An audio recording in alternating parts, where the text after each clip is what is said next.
লোকসভা নির্বাচনের আগে দিনহাটা 2 নং ব্লক যুব তৃণমূল কংগ্রেসের সভাপতি সুকুমার বর্মন যোগ দিলেন বিজেপিতে।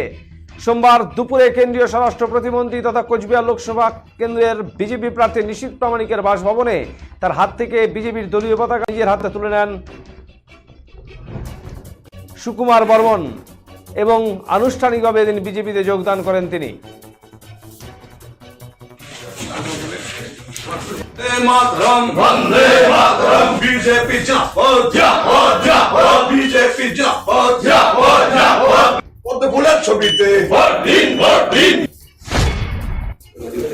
দেখেন, আমি তৃণমূল কংগ্রেস দল আমরা দিনহাটা বিধানসভা কেন্দ্রে আমরা গঠন করেছিলাম, কিন্তু আজকে আমরা দেখতেছি আমাদের যারা তৃণমূল কংগ্রেসের সেই দুদিনের যারা সাথী, যারা দলটাকে গঠন করতে গিয়ে মানে জীবনপ্রাণ সংগ্রাম লড়াই করেছিলেন বামফ্রন্টের বিরুদ্ধে এবং পায়ের ঘাম মাথায় ফেলেছিলেন, কঠোর পরিশ্রমের ফলে আমরা তৃণমূল কংগ্রেস দলটাকে আমরা সারা পশ্চিমবঙ্গের সাথে সাথে আমরা দিনহাটা বিধানসভা কেন্দ্র প্রতিষ্ঠা করেছিলাম। কিন্তু আজকে যারা সেই দুদিনের কর্মী তারা অবহেলিত, তারা লাঞ্ছিত, তারা বঞ্চিত, এবং যে তৃণমূল দলটা 1998-এ তৈরি হয়েছিল সেই দলের যে নিয়ম শৃঙ্খলা আজকে সেটা নেই। আজকে তৃণমূল দলটা একটা সিন্ডিকেট রাজ, একটা কোম্পানিতে পরিণত হয়েছে, পয়সা দিয়ে সবকিছু হচ্ছে।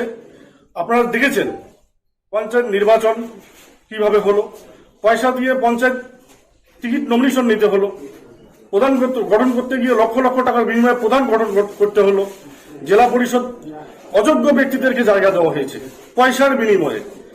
মানুষ যারা শিক্ষিত সমাজের, ভদ্র সমাজের মানুষ, যারা সামাজিক সচেতন মানুষ, তারা কিন্তু চায় একটা গ্রামের একটা সৎ ব্যক্তি, স্বচ্ছ ভাবমূর্তির ব্যক্তি পঞ্চায়েত হবে, প্রধান হবে।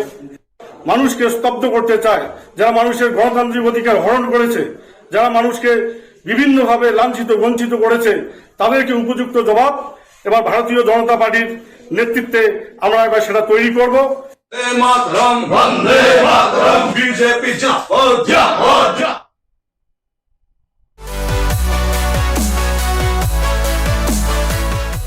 আমাদের শক্তি আপনাদের নির্ভরযোগ্যতায়, আমাদের ওই সততা আপনাদের বিশ্বস্ততায়, আমাদের প্রত্যেকটি গ্রহরত্ন পরীক্ষিত এবং কার্যকারী।